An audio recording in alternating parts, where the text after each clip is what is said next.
HRN listeners. As we celebrate our 15th year, we are deepening our commitment to giving voice to the next generation of food systems storytellers, and we need your help. Our internship and fellowship programs help activate new possibilities for underrepresented and underestimated young people through experiential journalism, audio engineering, and production training. Through these unique programs, HRN helps food equity stewards build essential workforce readiness skills that expand their potential and foster economic mobility. Please consider supporting these critical programs. And with a minimum donation, you can be entered to win a dinner for two at an amazing restaurant in one of 8 cities and tickets to a concert at a great venue in one of those cities. We have incredible partners across the country who have donated, as they also share our passion for helping to educate the next generation of food systems storytellers. Check out heritageradionetwork.org/15 to donate and enter to win today. That's heritageradionetwork.org/15 to donate and enter to win today. And make sure you donate before March 31st. Thank you. You're listening to Heritage Radio Network. HRN is food radio supported by you. Learn more at heritageradionetwork.org. This episode is brought to you by Roberta's, home of Heritage Radio Network for 10 years. Learn more about Roberta's at robertaspizza.com.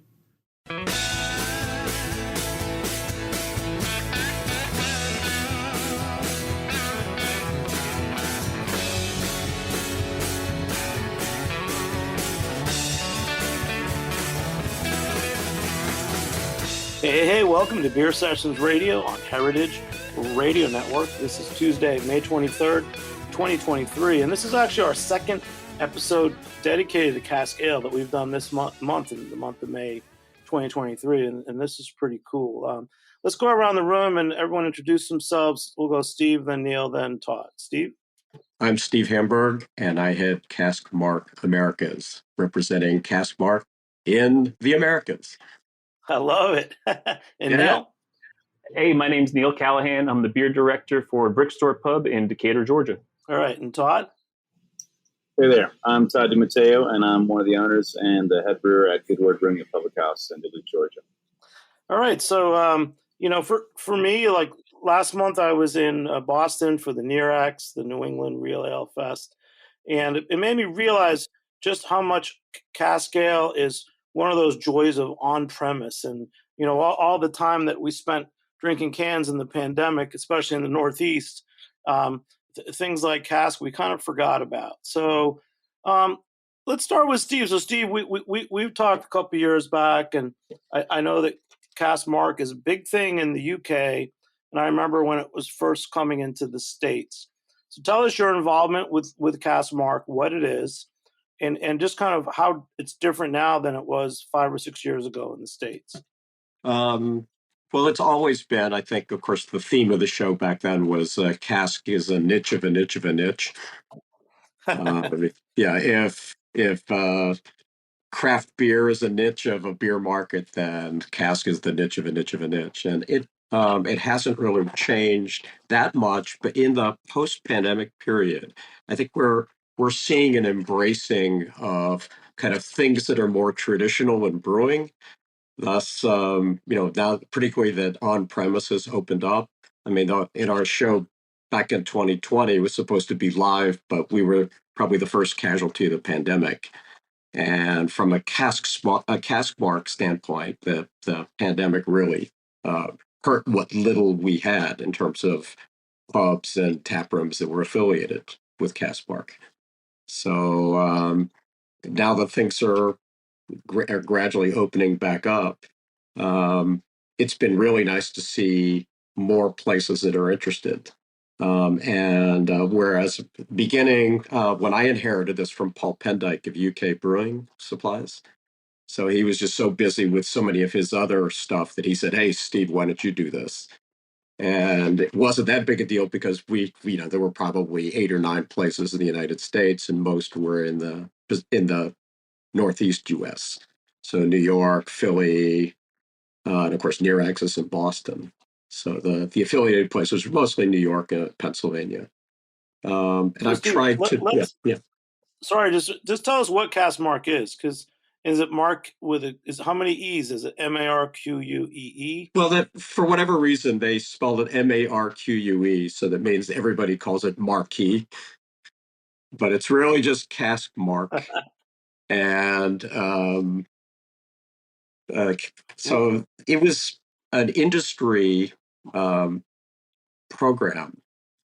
Basically, if you figure that cask ale is the traditional form of service in the United Kingdom, people in the beer industry in the UK, what a lot of people don't realize is that in terms of draft dispense, Cask Marque is really just a small percentage, even in its homeland.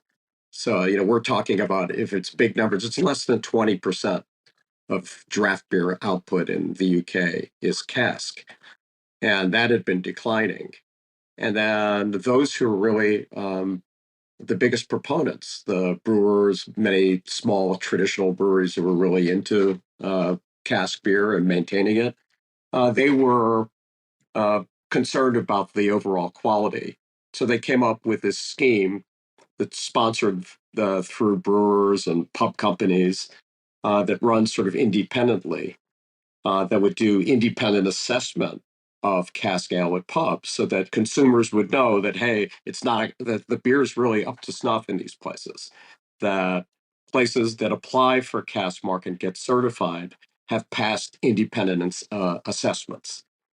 So it's not something you just pay and you get. You pay a fee, and then qualified assessors show up unannounced, and then check your beer for temperature, for appearance, for aroma and flavor. And it has to meet a minimum quality score. And every beer that you have that's tested, and we'll test up to 6 per visit. All of the beers that are tested that day have to pass. Then you have to pass a subsequent one. So all those beers that are tested have to pass at least twice. And then yeah. Does the inspector show up and announce himself or herself? Yeah, when you show up, you show some identification to the pub so that they know you're going to come at some point. And the management of the pub, or in this case here, tap rooms are increasingly where Cask Marque is. But the staffs there know that someone from Cask Marque will come, but they don't know when. And they normally what I do here is I'll at least tell who the person will be. And then we just ask that they have proper identification. So, but again, you have no idea when that person's going to come. Wow. So it could be any time that the pub is open for normal customers. Steve, that's a great intro. Let's go to Todd, because Todd, you've been on the show quite a bit, and you seem to be at the forefront of everything that's happening good in brewing and the tap rooms. I'm just being dragged, kicking and screaming, all the time. I'm curious. Yeah, I mean, I've definitely, and thank you for having me on the show again. It's always a pleasure.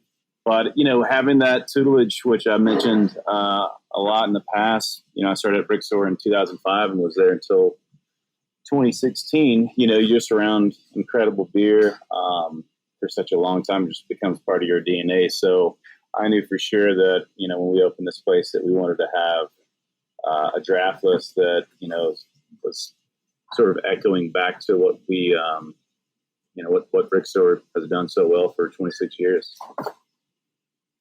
So I know you do a little beer fest, and we've talked about a lot of things that you're doing, but how does Cask work into your brewery and your take on it? And then I also want to dive into what styles are really meant for Cask. We can talk about that a little later too. Yeah, absolutely. So again, that kind of starts at Brickstore. I think Brickstore has been pouring cask beer for 8 to 10 years. So, or maybe a little more than that, but we had 1 or 2 engines, I think, for a while there. And we were not quick to get one in the beginning. I think we had one before we opened, but it wasn't on my radar. I knew, again, the beers that we wanted to make were going to be, classic style beers for the most part. We still brew fun stuff, I guess you'd call it. But having 3 or 4 English beers was always going to be part of what we had going on. And we had one engine for a while, and now we've got 2. And I guess earlier on, I tried putting different stuff in casks.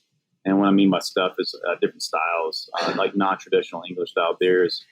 And, we have some dry hop lagers that, did okay for like anniversary, but I feel like for the most part, you can't beat English bitter and, paler stuff. So typically on our normal draft list, we'll have at least 4 to up to even 8 English style beers. They sell excellent on draft, and we're still trying to introduce our guests to cask beer. I think the ones who know really, really know. And, for the rest of them, it's about education. And actually we have Neil, he does beer school over at Brickstore. He's been doing it for us for the last handful of months. And it really starts with like education with the staff. So if the staff know, care, and help curate, then that message translates to the guest. So they have to be excited about it first and foremost. But, it's funny. We just put our first hazy beer on 2 weeks ago. First one in probably 4 months.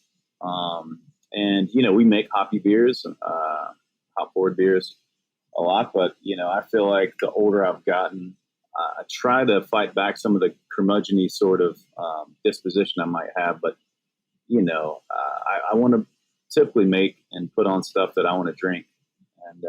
And I love English beer.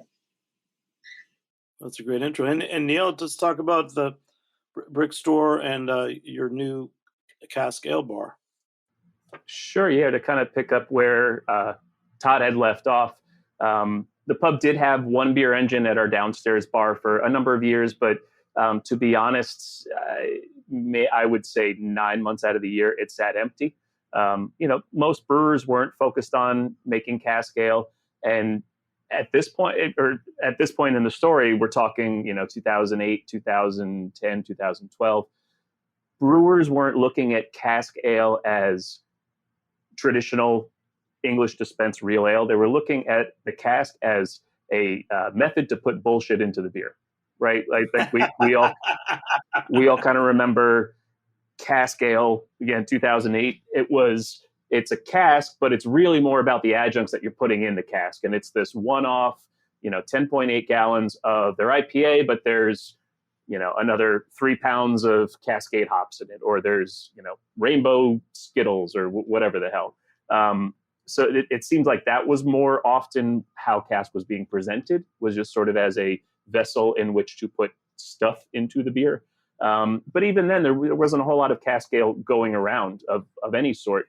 That being said, I think as the adjuncting of craft beer in general has really progressed, I mean, starting in, I would say 2014 or so is when you started to see brewers really, throwing the gauntlet down and not being afraid to put these really wackadoodle adjuncts into the fermenter, into the mash tun. The casks kind of ended up sitting empty for the most part. And it's not to say that there weren't some breweries that were focused on traditional, putting a great 3.4% English bitter into a cask. They were out there, but they were really few and far between. So I think the folks that were keeping the torch lit for cask ale were doing it for the right reasons.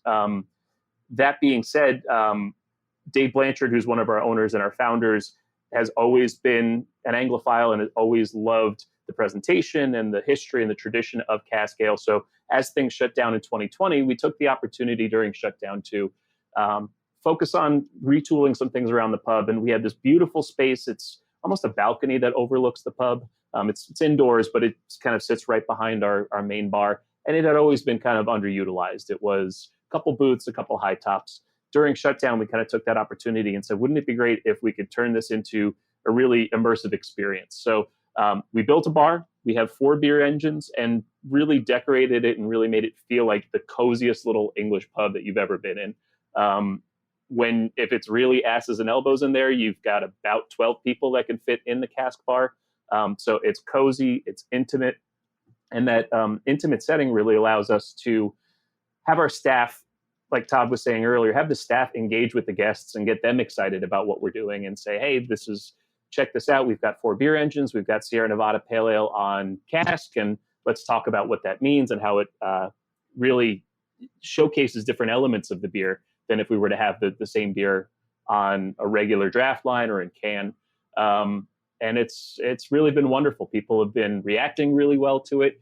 People are excited about it. And the big thing for us, too, is the brewers are excited about it. There's more and more breweries that are coming to us and saying we would be so honored, we would just be so excited if we could have some cask ale pouring here at the Brick Store. And that's been really, really great. It's a blast. I'm actually drinking a Blue Jacket English bitter, the Style and Grace. So the folks at Blue Jacket have been kind enough to send us a bunch of cask ale, and the stuff's just phenomenal.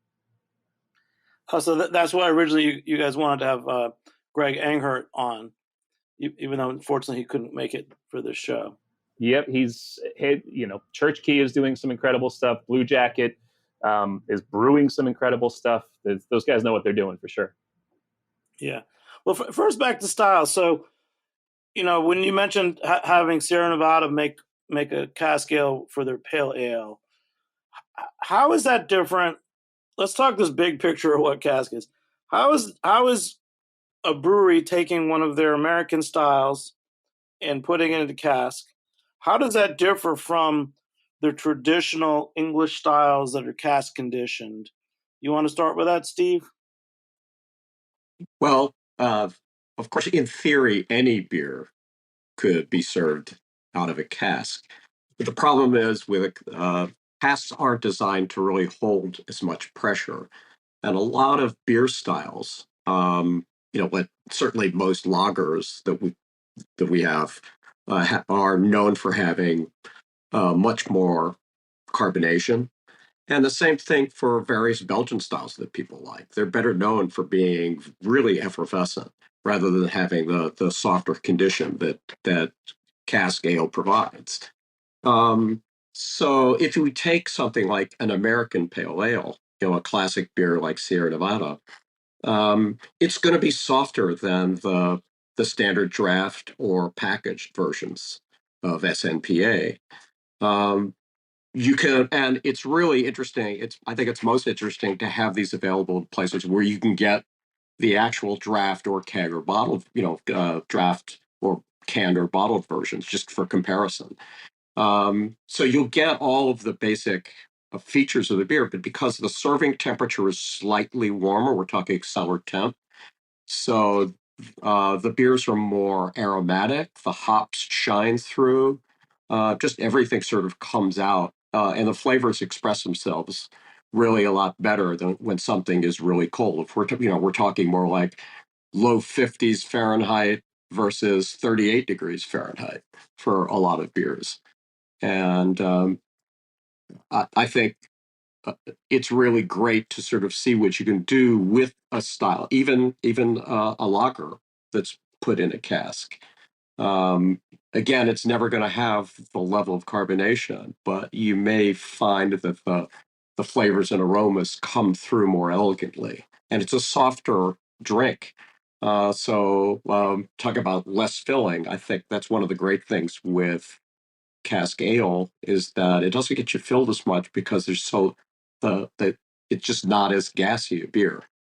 So it's a smoother, more elegant drink. And I mean, as one who likes to drink by the pint or half liter or more, I appreciate when the carbonation is a bit softer because it goes down a lot easier, and I'm less full. So the perfect. Who wants to tell me the if we're talking about craft beer, which I remember Pete Brown wrote a book during the pandemic about craft, and the key was the handwork, the attention of a master craftsperson, which could be gained from the knowledge of repeated doing, with your hands. What traditional cask conditioned ale? What are the steps involved, and the expertise that's required beyond just filling up a cask and putting it on the bar? Well, in fact, normally the cask wouldn't be on the bar. Casks are really the shape of the cask everything about them. They're designed to be, again, not at the bar. You can certainly serve them on gravity, but they're meant to be kept in a cool cellar where the temperature is more controlled. You can, and not in the same refrigerator space as your kegs, because you want the temperature to be um, not warm, not that's one of the great myths, is that the Brits drink their beer at room temperature. No, they're drinking cellar temp, which is, we're talking 10 to 15 degrees Celsius, more like 52 degrees Fahrenheit. And I always say, if you think that's warm, go out in a t-shirt and shorts on a 52-degree day. I'm in Chicago, and um, yeah, here we're sort of 50-degree day. Some people may break out the shorts and t-shirts, but we're used to the cold. So maybe that's a little warmer, but it's not warm beer. So the most important thing is, do you have a separate space where you can keep the beer at its cellar temp? And then the question is it, can you maintain that temperature through the line and through? Normally these are hand pumped. So a lot of early attempts, people were just running beer line, and it would not be through a chilled siphon. Um, so that by the time you got the beer, and the beer line was exposed to warmer temperatures as it in its transit to the beer engine and to the bar. And by the time it comes out, it's lost, even if it was cellar temperature in the cellar. By the time it comes out of the hand pump, we're talking 60, sometimes 70 degrees. So it's having that dedication at a place that's serious into this, to have the dedication to invest in proper equipment that maintains the temperature until it's nice and perfect in your glass. But the biggest thing that I think people forget about is that the person who's handling the beer in the cellar, we talk about a cellarman, which is different than a cellarman in a brewery. The cellar person, because of course there's no gender to being in charge of cask beer at your cellar. The cellar person has to understand how you bring that beer that you've received to the proper maturity, and to serve it properly. And a lot of that, there's some crazy little steps that you have to go through to adjust the levels of carbonation and get it so that it is optimized, and that you have the right balance of condition, and that it pours really well out of the beer engine. None of this is rocket science. There are books that are available, and now, because we're in modern day, you go online and find all sorts of guides for how to do cask ale properly. But it does require that step, and it's not as simple as just taking a keg, hooking it up to your tap system, and dispensing it. Even though Neil could tell you, and most anyone who's in the business, Neil and Ty could tell you, it's not as simple as that either, because you still have to balance your lines for the proper carbonation and pressure so that you're pouring a good pint. But it's that, I think the thing that everyone forgets is the maturation step, that people are rushing things. And, Pete Brown talking about what makes things craft. I think it's kind of slowing things down a little bit. We're not in such a hurry to get the beer served, that we want to get, the most important thing is to make that beer elegant and beautiful in the glass, and a great experience to the drinker. And I think that's why those of us who love cask ale appreciate the extra steps, the time, and the skill sets that are involved. So it's more than it takes dedication and investment and time. So I think that's Great intro. Let's go back Yeah. to Neil and Todd, if you guys want to talk about handling the cask. For you, Neil, like in the cask dedicated bar, things you're learning, steps you're taking. When do you know that cask is ready to serve? Sure. Well, we're incredibly fortunate that we have a cellar that's located right behind where our cask bar is located. It's a pretty decent sized room, and we keep it at 55 degrees Fahrenheit year round. We keep our vintage beer in here, and it's just the perfect cellar temperature for cask ale. So we have a lot of room. So we have, I'm staring at them right now, we've got 7 different casks either hooked up or conditioning or that just arrived that are settling out right now. So having that space to keep everything at the correct temperature, and to Steve's point, give it the time to mature, give it that maturation period, has been really, really great. The toughest part of the job is always drinking the beer. And that's what I've got to do every morning, because as soon as that cask is tapped, the clock's ticking. That's not the situation with hooking, a Goodword IPA up in a keg. And like Steve was saying, you've got CO2, you've got a sealed vessel where there's definitely artistry behind keeping your draft system clean and balanced and all that. But, we're very fortunate in that through the efforts that we've made to educate guests and to get our staff excited about our cask program, we typically don't sit on a full firkin for more than 2 days. If we get past that, we're tasting these casks every single day, making sure that they're not past their prime, making sure that we're not detecting any off flavors. First and foremost, to make sure that guest's experience is the best that it can be. And second of all, like Steve was saying earlier, you never know who's going to walk in the bar. And I think it's actually really funny. Our first Cask Marque visit was from Steve, and I had no idea he was coming, and we hadn't even initiated our entry into the program yet. I happened to have run into Steve a couple times, and literally I was walking around the pub and I see Steve. I'm like, I know you. You're the cask guy, right? Chicago, yeah. And we started talking, and I said, we were actually just talking about how wonderful it would be if we could get involved in the Cask Marque certification program. And he literally reached in his breast pocket and pulled out a visit score sheet and said, all right, you want to do your first visit now? I keep that interaction always in the back of my mind, not only with the cask program, but with everything at the pub. But you never know who's walking through the door.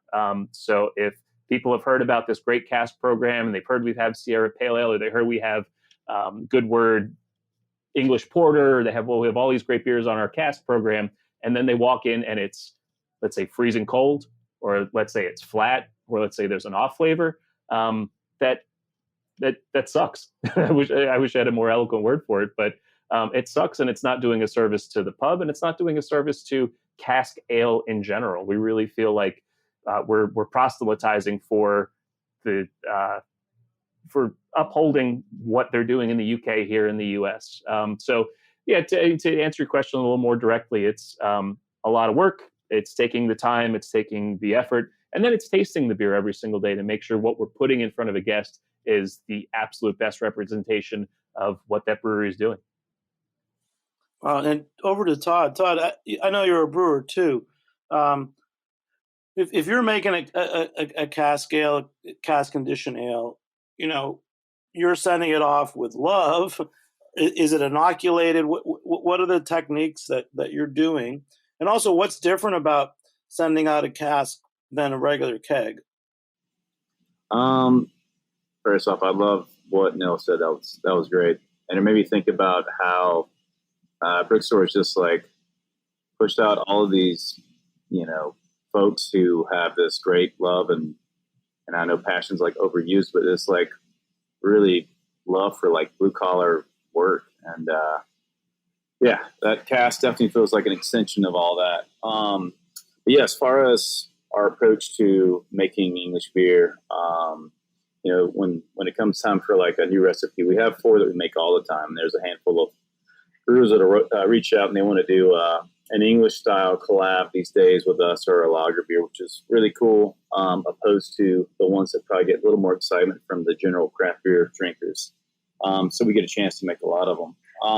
But we design the recipe with, what do we want to drink? That is where I always want to start with. And what does our tap list look like right now? And what does it look like in a few weeks? And all that, just so we don't overcrowd the tap list with too many bitters, which sounds like it couldn't happen, but it can. But we don't send a lot of cask beer out, to be honest with you. Not many people know how to handle it. I think that, you can obviously tell Neil does, Greg Ingert, for sure.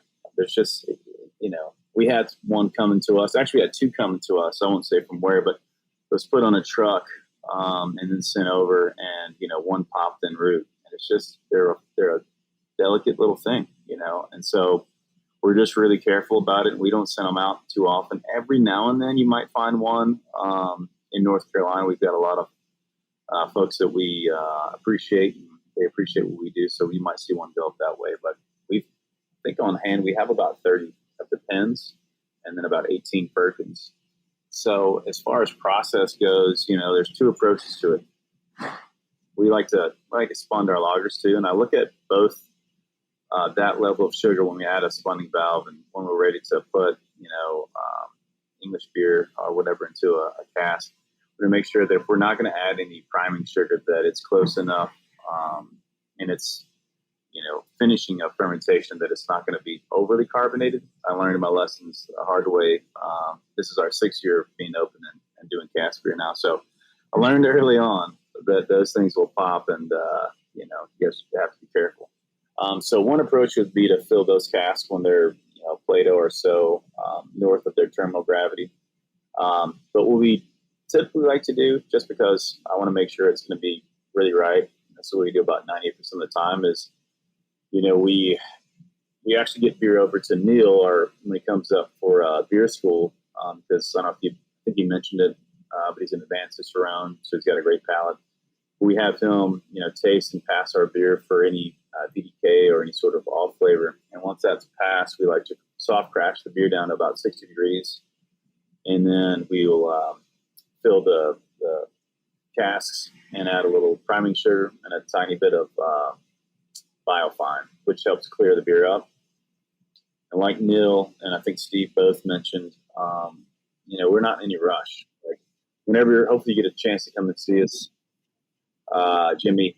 We don't have a ton of floor space, but we have cask on the floor all the time, and so we like to let cask beer sit at least 7 to 10 days, and then after that we don't rush to put in the walk-in because we also have limited space there, but we usually try to bring it down for at least 12 to 24 hours in a walk-in, just so there's not any sort of accidents in a truck or a car or whatever it may be. And then about 24 to 36 hours before you want to tap something, we add our spile and make sure the pressure's coming down. And then we've got 2 beer engines here, so we like to make sure they're nice and clean and have something rolling. We don't always have both engines rocking, where our program is definitely in its infancy compared to, especially to Brickstore or Blue Jacket or Church Key for that matter. But yeah, we always have one on at this point, and it's awesome. Wow. Hey, Steve, when we were planning out this episode, we emailed a little bit, and I told you that at Nearax, before we talk about classic English cask conditioned, I told you that I'd had a couple different beers in Boston. One was one that I liked. Todd Mott at Tributary Brewing in Kittery, Maine, had a California Common on as a cask, and of the American beers, it really stood out for me. So, tell us about the California Common style. Why do you think that came across well in cask? Well, the California Common is basically defined by one brand, which was Anchor Steam, and since they control the copyright on the name, no one really could make a steam beer. But what Anchor Steam was designed to be, there was a history of trying to make lagers in warmer climates. So they're effectively using shallow fermenters, and the fermentation that takes place is somewhat more ale-like. So the fact that again, it's still defined as having pretty high carbonation levels. But if you think about the yeast character and the complex palate you get from its levels of conditioning,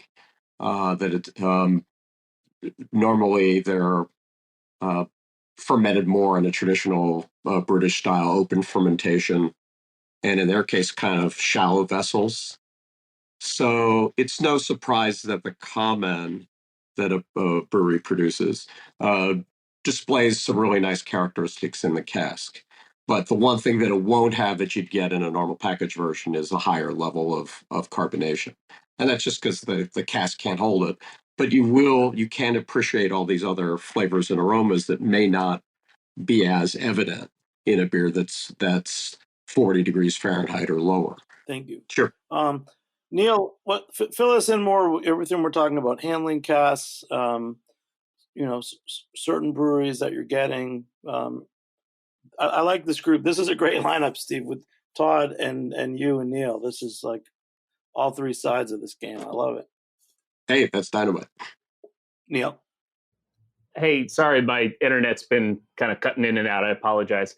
So sorry, Jimmy, you were just asking about kind of general handling of our casks over here. Yeah, keep that going, because it's still fascinating to me. I know that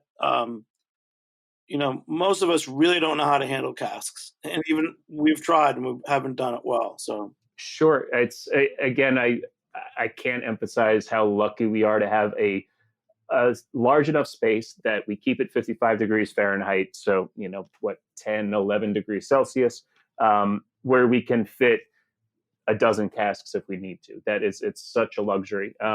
And I feel very fortunate in working with Steve that I've been able to do some of these Cask Marque visits.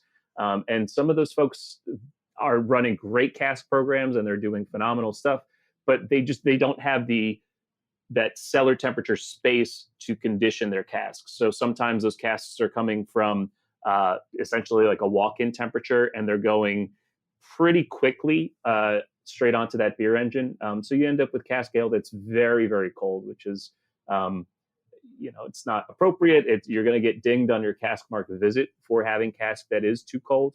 The other thing the other sort of, I don't want to say concession, but sort of the concern for folks when it comes to temperature is the guest perception.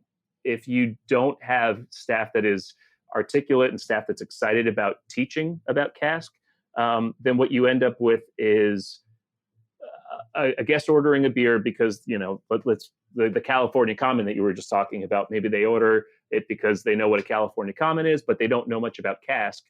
The beer comes out, they think it's warm, they think the carbonation's too soft. So if you're having that conversation with the guest over and over and your staff isn't explaining, well, look, it's all about allowing more of the nuance of the beer to shine through because of the temperature. And it's about tradition when it comes to serving these English style beers or these American style beers. I guess the point I'm making is if you're having to apologize over and over that the beer is not cold enough, then I think there's an inclination for some of these folks to maybe keep their beer a little bit too cold when it comes to their cask ale. So that's something that, again, sometimes it's out of necessity, and sometimes I think there's an inclination among the publican or among the tap room manager to maybe turn that cooler down a little bit if they have their cask in a kegerator. And that's really not what it's about. I know you're probably going to have that conversation with a number of guests that are thinking their beer isn't served at the correct temperature, but it's really having that staff that's able to explain and articulate and get the guests excited about what they're experiencing. So that's, let's say, one thing I have noticed when it comes to keeping and storing, and when it comes to cask service at some other places, is the temperature is such a huge thing.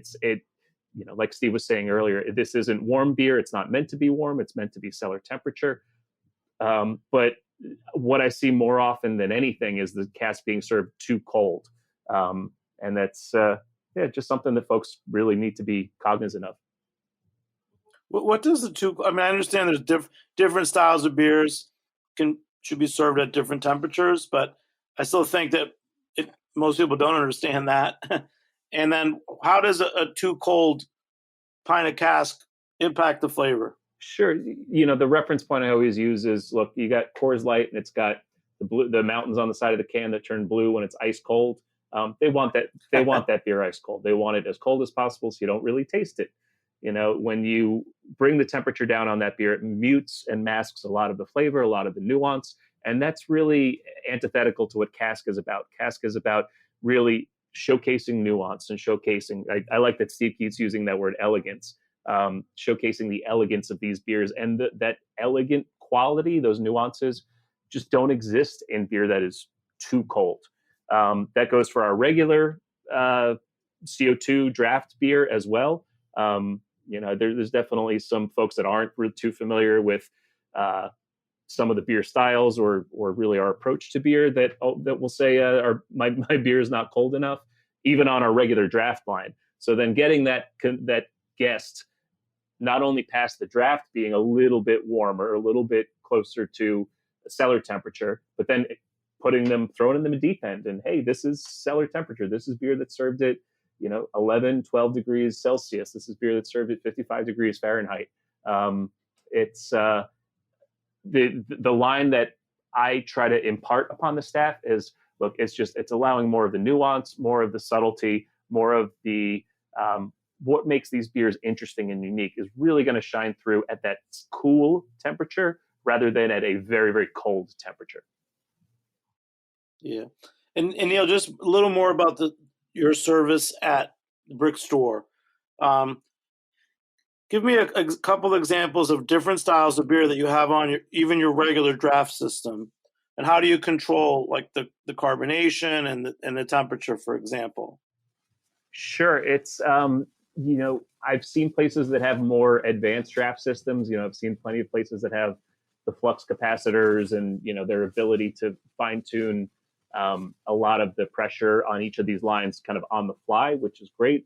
We don't have that. So it is a lot of tweaking and a lot of playing with regulators on each of these lines. Really, at the end of the day, it's staff education, and it's I love when a staff member will come up to me in the middle of service and say, hey, I was about to go run this stout to the table. I think it's a little too cold. I love that. That makes me so happy. Neil, you're awesome. Let's just take a minute, and we're going to take a short break. We'll be back in a few minutes on Beer Sessions Radio. All right. This episode is brought to you by Roberta's, home of Heritage Radio Network for 10 years. Roberta's was founded in Bushwick in 2008 and has become one of the most iconic restaurants in the country.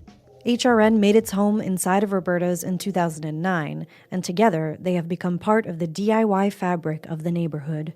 Roberta's, the pizza restaurant, is open for lunch and dinner 7 days a week and serves much more than just the famous wood-fired pizzas. Their team dreams up new salads, pastas, and sandwiches on the regular. Roberta's Tiki Bar is alive and well in the back garden, serving up frozen drinks in the summer and hot toddies in the winter. Stop by the bakery and takeout spot next door for fresh breads, sticky buns, and pizzas to go. But Roberta's also extends beyond Bushwick, with multiple locations in New York City and now in Los Angeles. You can also find their frozen pies in grocery stores around the country. The spirit of Roberta's, like Heritage Radio Network, is everywhere. Here's to many more years of pizza-powered radio. Learn more about Roberta's at robertaspizza.com. Hey, welcome back to Beer Sessions Radio on Heritage Radio Network. It's our 14th year on Heritage Radio Network, and we're talking about Cask Ale, our second Cask Ale episode for May 2023. We've got Steve from Cask Marque and Neil from the Brick Store Pub, and Todd, our good buddy from Good Word Brewing. So Steve, back to Cask Marque. It's pretty neat. I remember when you guys launched it in the States. I don't know, maybe around 2015-ish. There was a little excitement, but it seems that it takes a lot of work and a lot of dedication to do this right. Well, absolutely. I think the other question is a lot of places think that this is a simple process, and that I think Paul Pendyke said probably in our previous show right before the pandemic hit, that a lot of people jumped onto the cask bandwagon because they saw the hand pumps and they thought it was cool, and they had no idea what was involved in actually serving these beers properly.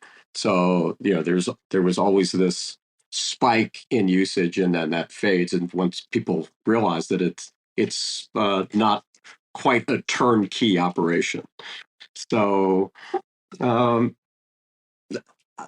I think there are enough people today, and I think with the boost in having tap rooms, because a lot of the people who know best how to do this and will take the time to do cask ale properly are people at breweries, as opposed to at pubs that are separate operations. So if it's in a brew pub or a brewery tap room, you tend to have staff that's there, that's available regularly, that's really dedicated to doing this properly and will take the time.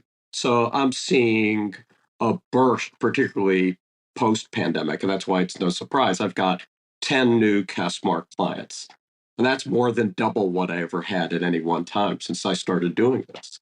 And the places that are doing it are places that have always had that dedication. Again, Greg Anger, we've talked about Blue Jacket, his place in DC, and Church Key, which was before that. But he also has the Grand Delancey in New York City. They got their accreditation in the last month, so they're on board. And he has a new place in New Orleans called Brewery Saint X, where they do open fermentation, a lot of traditional lagers and British style ales. And they have just passed their second assessment. So, in fact, I'm packing up their stuff to send them their Cask Marque plaque and swag. So they should be getting that pretty soon. But it's that dedication. But there are other places, I think, seeing what's happened with guys around Atlanta and Athens. So all of a sudden, here's a community in Georgia. And this is what I think some of us always felt was going to work, was we'd have to have communities where not just one place had it, but multiple sites had it. And it becomes almost competitive and a one-upsmanship. And it means, hey, can you do this properly? And it's like, or is your game good enough? So it happened in Los Angeles with McLeod Brewing Company. And then there was a place called Yorkshire Square, doesn't exist now, that they sold recently and became Project Barley Square. They're in Torrance. The former brewer from McLeod Brewing became the head brewer at Yorkshire Square, and he said, "Hey, we want to do it now." So it's having multiple places in a market means better for everyone, and it also means that you're not going to let your guard down because you're not the only game in town. But is your game good enough? And I think the more places we have that in DC now, that there are multiple places, and there's another location, not through Greg, but through guys up in Rockville, a guy named Kurt Harpole, just one of the owners and of True Respite Brewing in Rockville. And it's just a small tap room, and they do one cask. And they will do, we were talking about doing weird beers, and the shive hole is kind of an excuse for putting stuff in beer that maybe doesn't belong. They'll do some non-traditional casks, but I think there's a future for doing that. But they still tend to do more brown ales and milds and bitters, things that are more that express themselves better. And they're not one-off kind of gimmicky beers.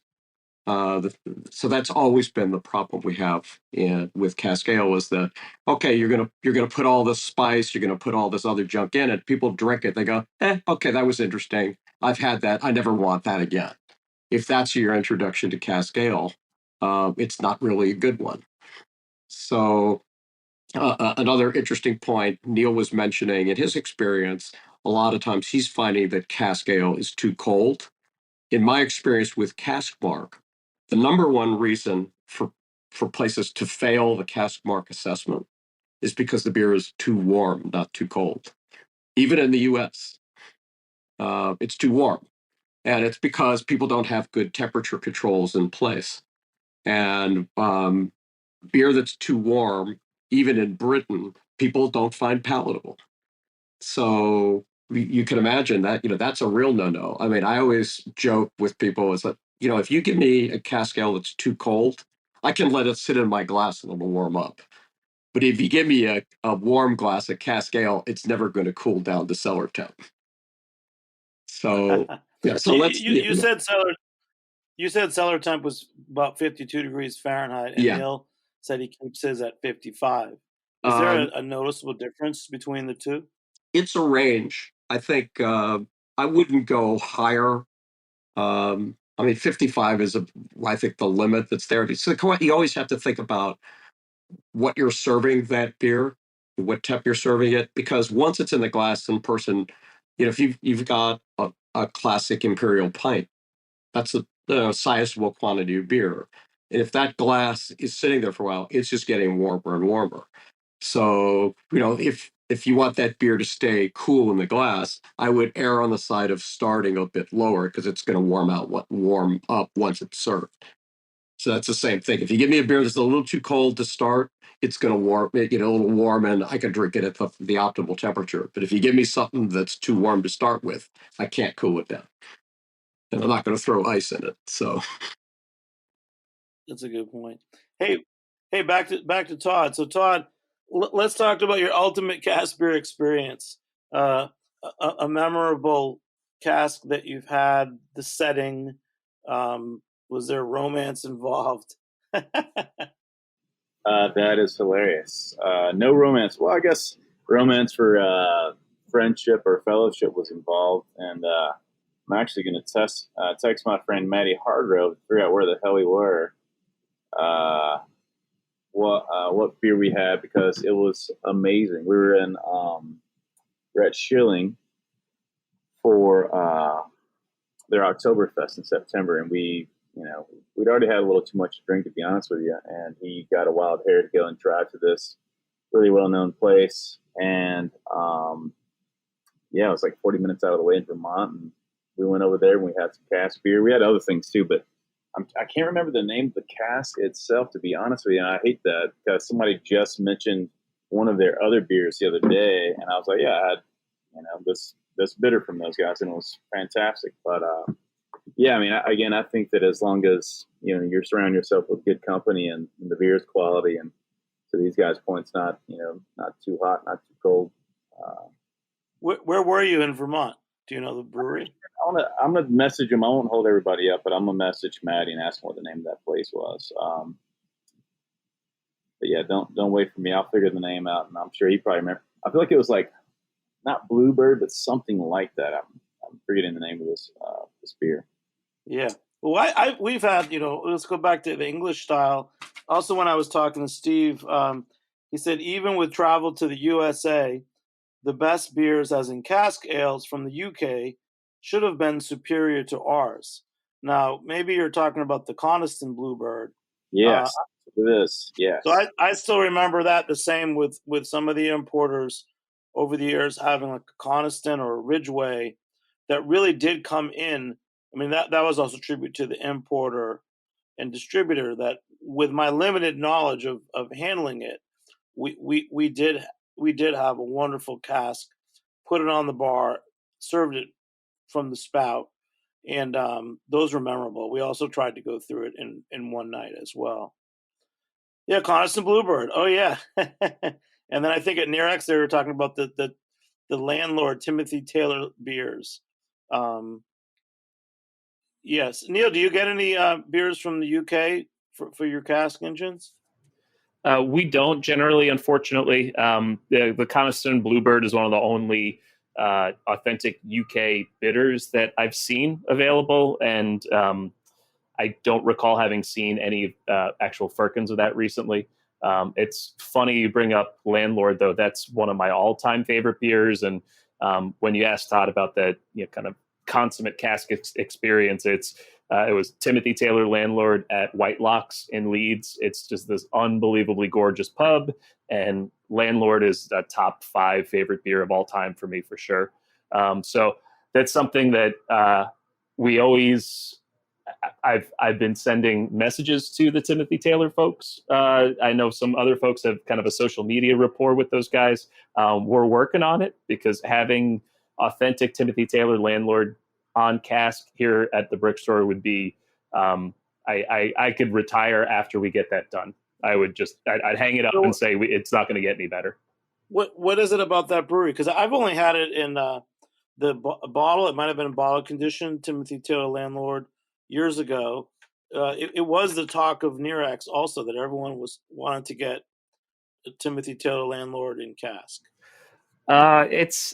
It's such a wonderful, balanced, interesting beer. There's a lot of beers that I really appreciate, cask or otherwise, that there's so much complexity and there's so much to pick apart, like a wonderful lambic. There's so much there and there's so much to really dive into. And then there's some beers that are there just to kind of throw back. Plenty of beers that, not one note, but might be a little more straightforward. And Timothy Taylor really walks that very, very narrow line between both. It's got so much complexity and so much nuance to it, but at the same time, it's such a refreshing, just crushable, lovely beer. It's I need to work on a more eloquent explanation of why that beer is just the best. Now, well, how about this? Tell us more about the pub that you drank it in. Because if we're talking about cask ale, why don't we talk about a couple places in England that are doing it right on premise? Sure. Whitelocks in Leeds. It's also kind of connected to a place called Turk's Head. It's down a little alley. It's been there, I want to say, since the late 1800s, if I remember correctly. And they clearly haven't updated any of the decor or anything since the 40s or 50s. Brass, stained glass. It looks like something out of a Jules Verne novel. It's copper and brass and carpet, and it's just the loveliest place to drink beer. And then not only is it this gorgeous setting, but they've got probably 6 or 7 beer engines and a wide variety of styles. Great traditional English food. It's just a lovely place. Well, that's great. Steve, what about you? Any great moments or tell us about the really good English pubs that you'd go to if you were going to England to drink cask? That's always a loaded question for me because I've been to the UK like 50 times. I used to go more often. I used to go, 3 or 4 times a year, and haven't recently. But it would be, there are just hundreds of places that I've been to that stand out. I think sometimes what we forget is that it's less important to have a lot of beer engines available, a lot of beers that are available. Sometimes the best beer is at a pub that serves 1 or 2 or 3 beers, but each of those beers is served perfectly. And those are kinds of places that stand out more to me than a place that has, a dozen different cask ales. The more cask ales you have, I think there's been a discussion here about, hey, these are beers that don't have a long shelf life. And unless you're using a device called a cask breather, which basically blankets the beer in the cask with CO2, so it's not adding pressure, it just preserves the beer so the shelf life is a little longer. Cask beer is going to go bad in 3 days. So the more beers you have available, more cask beers you have available in a pub, the more likely one of them is not going to be right, because you can't guarantee that all of them are going to pour beautifully unless you're getting a huge crowd. So, we have a tendency in this country to look at places that have, so many taps. And what you really should look at is how many beers they have that are served brilliantly. And that's where Cask Marque comes in. So I think when you're traveling in the UK, there is an app. So there's a Cask Marque app. And you can even find Cask Marque pubs using the Cask Marque app. In the US, it's just a little harder to see them because they're so few and far between. But in the UK, where you have 10,000 Cask Marque pubs, you go most anywhere and you can use the app, and based on your location on your phone, you can find places that have been certified. Some pubs are great just because they're great places. And when I think of those, I think of Samuel Smith's pubs, both in Yorkshire, and then there are a number of Samuel Smith's pubs in London. They're beautiful pubs, but Samuel Smith's basically only has one cask beer. And that's it. They have Old Brewery Bitter. They have no other. Most of the beers you're going to get at a Samuel Smith's pub are their own keg products, but the pubs themselves are gorgeous. So you go there and you look at the place and say, "Oh my God, this is a beautiful place to have a drink." And yeah, so there's that's involved too. So a lot of places I just love going there because the pubs are really cool, but the beer may not live up to the pub. So it's like, can you find a place that is a landmark both in its appearance and also serves brilliantly kept beer? Well, then you're in heaven. And then those are a lot fewer. So I would say Those would have Cask Marque. I would say this: almost every place where I've had the best pints are Cask Marque pubs now. A lot of these places that I went to didn't have the Cask Marque because the program didn't exist then. But almost any place that really does it right, the Cask Marque certification sort of follows. So it's almost the one nice thing about Cask Marque is that it's basically a guarantee of quality. In other words, if you get a bad pint at a Cask Marque pub, you can complain about it. So And they'll talk, and they'll want to talk to you that's about correct. Yeah, they're going to want to talk to you about it. So that's one of the guarantees is that, and really as part of the program, I think all places that serve good beer should do this. Is that you, as part of a Cask Marque pub, we expect all of our places to offer people a try before they buy.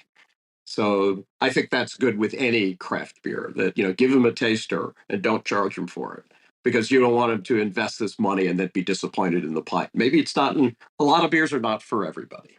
But so I find that if you don't oversell and don't talk about it as much, but offer them tastes of it, people were surprised at how good the beer tastes, particularly the fact that it's softer conditioning and it's less filling and the flavors and aromas are really more prominent than in icy cold beers.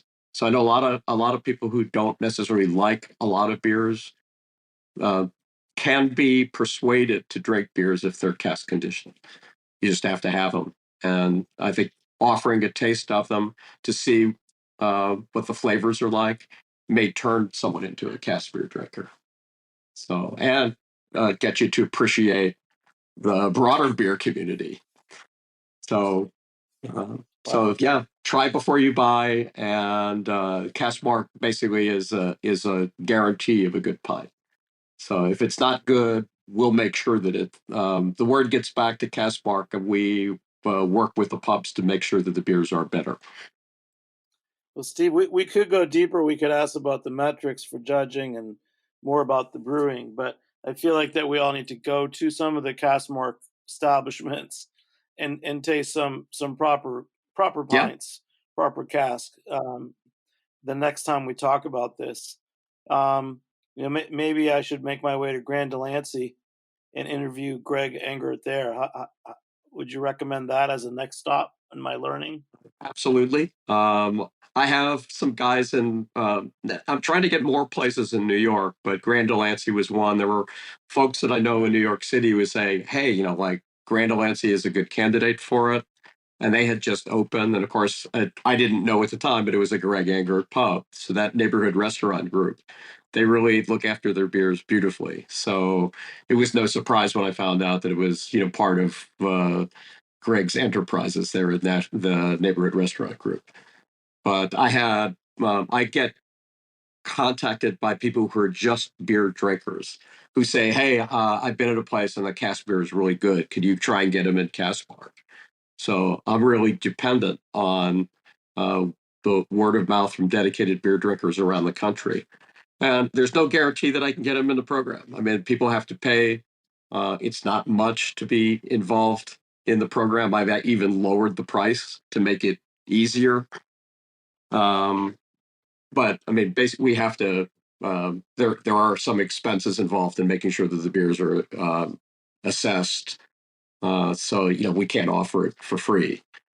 But a lot of places, even though they have great recommendations from customers, when I approach them and say, "Nah, it's not for us. We don't want to do it. We're not interested." So I want to remind people that just because they're a really good candidate, sometimes they're just not interested in being in the program. and that's okay. Wow. I'd love to have them in, but as long as they're, especially if they're doing a great job, I mean, it's an honor for me to have them as part of Cask Marque in this country. That's Steve. That's been a great intro, a reintroduction, and I just want to close it out with Todd. Todd, what's going on at Good Word Brewing? How is Little Beer, and what's your next festival? Well, Little Beer was it was awesome. It's our third year doing it, so we've learned a lot over the years and kind of spread things out on our town green this year, and it felt really full, and it was great, man. It's funny. I'm glad. I knew we were getting a little long on time, but I've been talking with Steve a little bit via email and also with Country Malt. We use a lot of Thomas Fawcett malt, so James Fawcett had actually come into the States, I think around Great American Beer Festival time. And so I'm trying to link up with him, and hopefully I can convince Steve to come down and spend a few days with us. And just recently I was in Rhode Island hanging out with a brewery from Manchester called Track Brewing, and trying to coordinate with all three of these parties. Hopefully, Steve, you're maybe available or amenable to it. But I'm trying to do something really fun. I'm still trying to figure out what exactly that fun means, but it'll definitely be revolving around English beer and food and cask beer and all that. So more details as I kind of flesh this thing out. You know what, Todd? Do you think you might do it in the winter? Well, I want to say it might be around September, October, somewhere in there. We have an event called Le Bon, and I think I was on talking about that at one point as well. And we're planning on doing that. That's the Saison and Oyster Festival we have, but we might shrink that one down, to be honest with you. Like, it's a fun event, but, it's, as, it is with cask beer, it's just really hard to get people excited about, some of these styles. And as anyone who, and I know you put on events, it's costly. So, trying to make, the event not lose money is always priority one as a small business. So one time I was at a festival that they shucked 8,000 oysters. And it was pretty fun, but I know they lost their shirts on it. I think my idea of a good time is one shucker and enough oysters for me and my friends. So. Right. Doing it right. Hey, and then thanks, Todd. And then Neil, also for you, again, little closing words about Brick Store and your cask ale bar. Yeah, we're just always trying to find new ways to showcase our cask program and get more and more folks excited about it. It's always about finding new brewery partners because it's a collaboration between the pub and the brewery, figuring out, what style they want to brew, what style we can accommodate here at the pub. So it's, building those relationships with the Good Words of the world, the Blue Jackets of the world, the Halfway Crooks of the world. We're very fortunate to have some really great brewery partners. So just continuing to expand that, to have someone like Jeff Bagby say, "Hey, man, I want to send you guys a cask. We don't send casks anywhere. You're going to be the only place outside of our tap room that has a Bagby cask." It's such an honor, and it gets us excited. So trying to find more brewery partners like that and get some more super cool, exciting stuff flowing through those beer engines. Wow. Well, Steve, Neil, and Todd, thank you so much for joining me here on Heritage Radio Network. It's been a lot of fun, and I'm definitely ready to learn more about my favorite on-premise experience and just how good it could be in this country and the special places. I think I will be going to Grand Delancey probably sooner than later and trying to hook up with Greg Enghart too. So thanks so much to Armin Spengen, our engineer. I'm Jimmy Carboni. I'm the host on Beer Sessions Radio. We'll catch you next time on Heritage Radio Network. All right, guys, thank you so much. Beer Sessions Radio is powered by Simplecast. Thanks for listening to Heritage Radio Network. Food radio supported by you. Keep in touch at heritageradionetwork.org/subscribe.